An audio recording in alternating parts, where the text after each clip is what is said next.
Hello friends, मैं आपका mentor AK Singh और आज हम सीटेट का 7 जनवरी यानी कि 7 जनवरी 2022 का पेपर 1 का CDP के भाग देखेंगे। इसमें हम 30 क्वेश्चन देखेंगे और इससे पहले के जितने पेपर हैं आपको चैनल पर मिल गए हैं, तो आप जाकर उसे देख सकते हैं।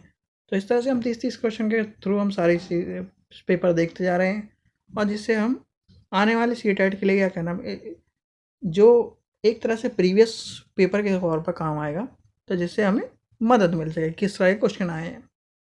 तो समय व्यर्थ न करते चलिए शुरू करते हैं। 7 तारीख का पेपर देखेंगे। 7 तारीख का हम CDP सेक्शन देखेंगे। तो पहला क्वेश्चन देखते हैं क्या कह रहा है। पहला क्वेश्चन कथन और कारण के ऊपर है।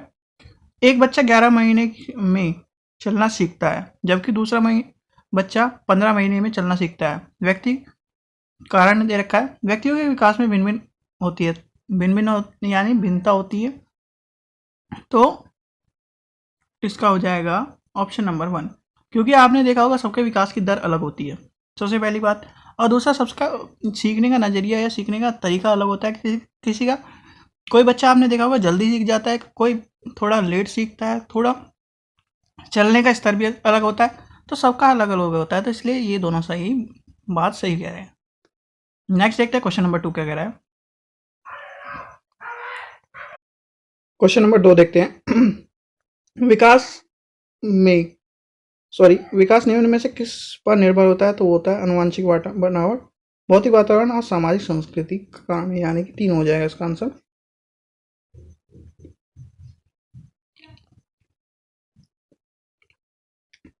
क्वेश्चन नंबर 3 देखते हैं। किस अवस्था में प्रतीकात्मक खेल बढ़ता है और संज्ञानात्मक विकास का समर्थन देता है? तो वो होता है, किस अवस्था में होता है? प्रारंभिक अवस्था में, यानी कि ऑप्शन नंबर 2 हो जाएगा इसका आंसर। क्वेश्चन नंबर 4 देखते हैं। निम्न में से बच्चों के प्राथमिक सामाजिक अवसर, तो प्राथमिक सामाजिक जो होते हैं या जो प्राथमिक और प्रारंभिक जो सामाजिक स्तर होता है क्या होता है? परिवार होता है, यानी कि ऑप्शन नंबर 4। प्राथमिक आ जाए, प्रारंभिक आ जाए, प्रारंभिक स्रोत आ जाए, प्रारंभिक स्रोत सामाजिकरण का स्रोत आ जाए, तो संस्थान आ जाए, सब एक ही बात है, यानी परिवार। परिवार के बाद क्या आएगा? स्कूल, और स्कूल के बाद आता है मीडिया। क्वेश्चन नंबर 5 देखते हैं। क्वेश्चन नंबर 5 क्या कह रहा है। एक 5 वर्ष की बच्ची यह तर्क करने में विफल रहती है कि जब पानी को एक लंबे और संकरीय गिलास में एक चौड़े बर्तन में स्थानांतरित करेगा, यानी कि ये पुराना क्वेश्चन है। यानी कि एक बच्चा है, वो एक बड़े गिलास को मतलब फुल भरा हुआ है, तो उसको और एक छोटे बर्तन को, मतलब उसी वॉल्यूम के बर्तन को अगर उसमें पानी उड़ेल दिया जाता है, तो तब भी वो ये कहती है कि यही इसमें पानी ज़्यादा है। तो इसका क्या होगा? तो प्याजे की कौन सी अवस्था है ये? वह प्रतिवर्तित सोच नहीं रखती, यानी कि जो परिवर्तन हो रहा है उसकी सोच नहीं रखती। क्वेश्चन नंबर 6 देखते हैं। क्वेश्चन नंबर 6, वायुवस्था के सिद्धांत के अनुसार हमारे संज्ञानात्मक संरचनाओं की बनावट, हमारे संज्ञानात्मक प्रतिक्रिया में बदलाव किसके द्वारा होती है? तो होती है सांस्कृतिक उपकरण, ऑप्शन नंबर 3। क्वेश्चन नंबर 4 देखते हैं। 4 क्या कह रहा है। वायुवस्था के अनुसार इनमें से कौन सा कारण संज्ञानात्मक विकास के महत्वपूर्ण भूमिका निभाता है? तो होता ही भाषा, क्योंकि भाषा एक ऐसा चीज है जिससे व्यक्ति अपने विकास को या संज्ञानात्मक विकास को अच्छे से डेवलप कर सकता है, और भाषा का एक ऐसा रोल है जो सबसे महत्वपूर्ण रोल माना जाता है। क्वेश्चन नंबर 8 देखते हैं। 8 क्या कह रहा है। समूह में चर्चा करना और संक्रात्मक शिक्षक साथ छात्र संबंधित कक्षा कक्ष में विशेषता है। तो प्रगतिशील कक्षा वाली बात हो रही है, क्योंकि जब दोनों की बात हो जाए और एक तरह से सकारात्मकता की बात आ जाए, तो वो हो जाएगा दोनों, यानी प्रगतिशील कक्षा कक्ष। क्वेश्चन नंबर 9 देखते हैं। 9 क्या कह रहा है। बाल केंद्रित कक्षा कक्ष में विद्यार्थी ज्ञान के लिए सक्रिय निर्माण, यानी कि ऑप्शन नंबर 2 हो जाएगा, ज्ञान के सक्रिय निर्माता होते हैं। क्योंकि वो खुद ही निर्माण करते हैं उस चीज़ को, एक तरह से एक्टिव रहते हैं बच्चे। कॉलर के किस चरण में व्यक्ति के तर्क करने में सही कार्यवाही विवेक के स्वयं चुने। नैतिक सिद्धांत के बारे में कर रहा है, सीधी सीधी बात है नैतिक सिद्धांत के बारे में, कॉलर के नैतिक सिद्धांत। तो सार्वभौमिक नैतिक सिद्धांत अभिन्यास की बात होती है, यानी कि ऑप्शन नंबर हो जाएगा इसका 4। क्वेश्चन नंबर 11 देखते हैं 11 क्या कह रहा है।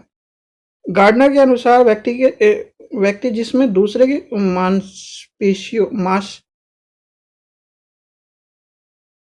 व्यक्ति जिसमें दूसरों की मंशा, भावना और व्यवहार को समझने व उनके साथ संबंध बनाने की क्षमताओं को कौन सी बुद्धि होती है, तो वो होती है अंतर व्यक्तित्व, यानी कि ऑप्शन नंबर हो जाएगा 2।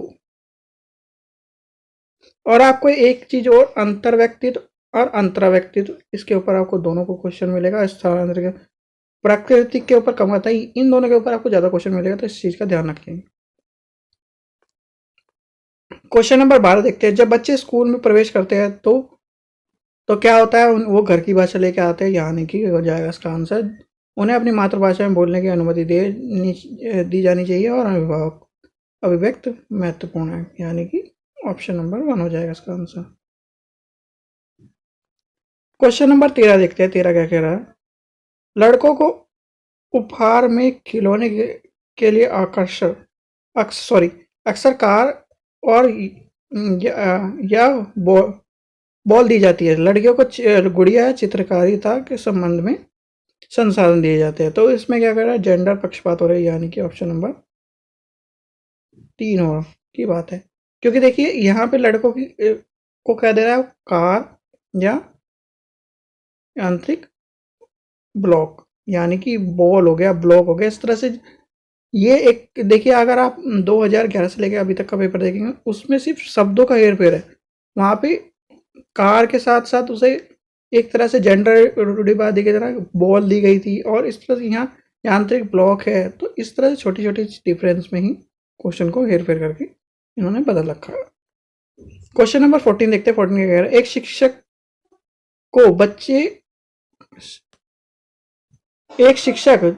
को बच्चों के अपने आप से बात करनी, यानी व्यक्तित्व वाक्य को प्रतिक्रिया देनी चाहिए। तो क्या करना चाहिए उसे, जैसे कि आप स्वयं से बात करते हैं तो उसे प्रोत्साहित करना चाहिए, क्योंकि उससे स्वयं यानी कि अगर आप अपने आप से खुद जैसे कोई डिसीजन लेना चाहते हैं कि ये सही होगा कि नहीं, अपने आप से बात करें, तो वो एक अच्छा निर्णय होना चाहिए, यानी उसे प्रोत्साहन करना चाहिए, यानी कि ऑप्शन नंबर 3 हो जाएगा इसका आंसर। उससे बहुत सी चीज़ें हल हो जाती है, जैसे कि कहें हम कि आपको कि नहीं इसमें ये डिसीजन लेना चाहिए, इसमें ये करना चाहिए, तो जैसे वो खुद से अपने आप से बात करता रहता है, तो एक तरह से सही निर्णय माना जाता है। क्वेश्चन नंबर 15 देखते हैं। 15 क्या कह रहा है, निम्न में से कौन सा कथन कक्षा में सवाल पूछने के संदर्भ में सही नहीं है, तो नहीं है, तो उसके ऊपर देखेंगे हम। विद्यार्थियों से प्रश्न के उत्तर पूछने का मुख्य उद्देश्य उसकी परीक्षण करना है, यानी कि ऑप्शन नंबर पहला जो है वो गलत हो जाएगा उसका आंसर। क्वेश्चन नंबर 16 देखते हैं। 16 क्या कह रहा है, समावेशी शिक्षा के लिए निम्न में से कौन सा सहायक है, तो होता है लचीला पाठ्यक्रम और स्कूल कैलेंडर, यानी कि टाइम टेबल, एक तरह से ऑप्शन नंबर। नेक्स्ट क्वेश्चन देखते हैं। नेक्स्ट क्वेश्चन क्या कह रहा है, क्वेश्चन नंबर 17, निम्न में से कौन सा किस व्यक्ति के हाथ से आंख के तालमेल, संतुलन और शारीरिक निपुणता की क्षमता को प्रभावित करना है, तो होगा यानी कि डिस्पैक्सिया, यानी कि गतिक समवैकल्य, यानी कि ऑप्शन नंबर 4 हो जाएगा इसका आंसर। क्वेश्चन नंबर 18 देखते हैं। 18 क्या कह रहा है, उन विद्यार्थियों के सफल और समावेशी के लिए उनके दृष्टिबाधिता, यानी जिन्हें दृष्टिबाधिता है, एक शिक्षक को क्या करना चाहिए, तो आसपास के चित्रपूर्ण सामग्री को मौखिक रूप से स्पष्ट से जोड़ना चाहिए। तो इसका आंसर हो जाएगा पहला।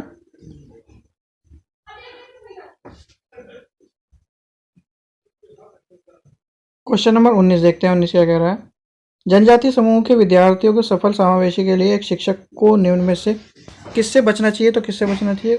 उन संप्रत्यों को पढ़ाने से बचना चाहिए जो जीवन के लिए पूरी तरह से अप्रासंगिक है, यानी कि ऑप्शन नंबर 4।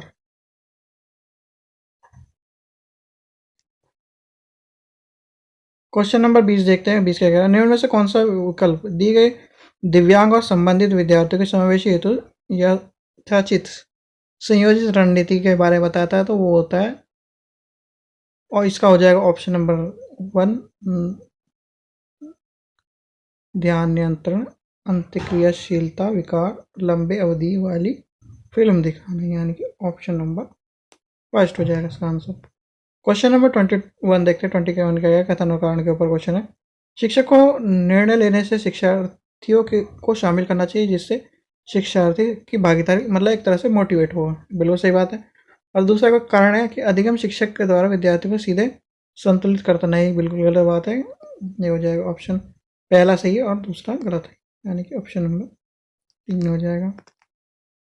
क्वेश्चन नंबर 2 देखते हैं, सॉरी क्वेश्चन नंबर 22 देखते हैं। विद्यार्थी को निम्न में से किस से नए ज्ञान के निर्माण का आधार बनता है? तो उसे जो एक तरह से पहले से समझा या माना होता है तो वो माना जाता है, यानी कि समझ जाएगा इसका जो उनके द्वारा पहले से समझा या माना जाता है।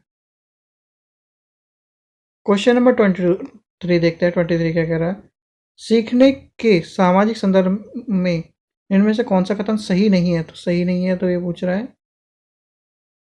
तो इसमें हो जाएगा सीखने का सभी कार्य व्यक्ति द्वारा उसके दिमाग में किया जाता है, यानी कि ऑप्शन नंबर 2 हो जाएगा इसका आंसर। क्वेश्चन नंबर 24 देखते हैं। 24 क्या कह रहा है? निम्न में से कौन सा कारण विद्यार्थियों की असफलता के लिए जिम्मेदार है? तो वो असंदर्भित पाठ्यक्रम, यानी कि जो बैलेंस नहीं होता एक तरह से, हो जाएगा ऑप्शन नंबर 1। क्वेश्चन नंबर 15 देखते हैं। 15 क्या कह रहा है? प्रभावी अधिगम के लिए शिक्षार्थियों को निम्न में प्रभावी अधिगम के लिए शिक्षार्थी डैश की भागीदारी आवश्यक है? तो वो सक्रिय भागीदारी आवश्यक है, ऑप्शन नंबर 1 हो जाएगा इसका आंसर। क्वेश्चन नंबर 26 देखते हैं। अधिसंज्ञानात्मक कौशल, तो इसका आंसर होगा चिंता और अधिगम को नियमित करते हैं, यानी कि ऑप्शन नंबर 1 हो जाएगा इसका आंसर। क्वेश्चन नंबर 17 देखते हैं। 17 क्या कह रहा है?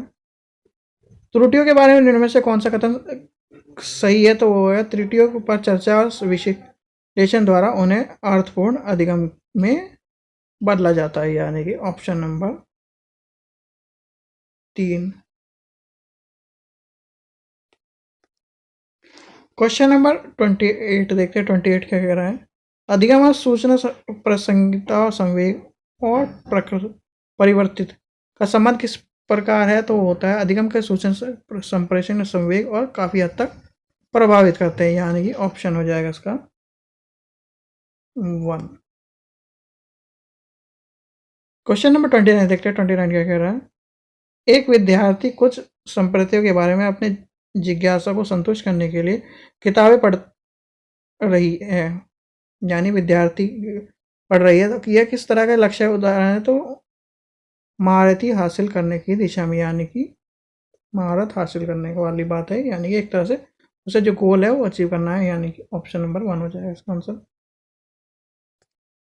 क्वेश्चन नंबर 30 देखते हैं। 30 क्या कह रहा है? राष्ट्रीय शिक्षा नीति का केंद्र बिंदु क्या था? तो वो होता है बहुविषयकता, यानी कि एक तरह से इसमें मल्टी विषय यानी कि मल्टी सब्जेक्ट की बात कही गई थी, और समग्र शिक्षा, क्योंकि अगर आप देखेंगे तो इसमें 10th के बाद कोई स्ट्रीम नहीं बची हुई है। अब जैसे पहले 10th के बाद 11th 12th में आपको साइंस मैथ्स और आर्ट्स की स्ट्रीम थी, अब इस तरह कोई स्ट्रीम नहीं बची है। अब कोई भी बच्चा चाहे उसे हिंदी के सब्जेक्ट मतलब आर्ट्स के सब्जेक्ट लेने हो, कॉमर्स के सब्जेक्ट लेने हो, वो ले सकता है। आप उसे डिस्क्रिप्शन में देखिए न्यू एजुकेशन पॉलिसी की वीडियो, तो उसमें आप सारी चीज़ें समझ जाएंगे।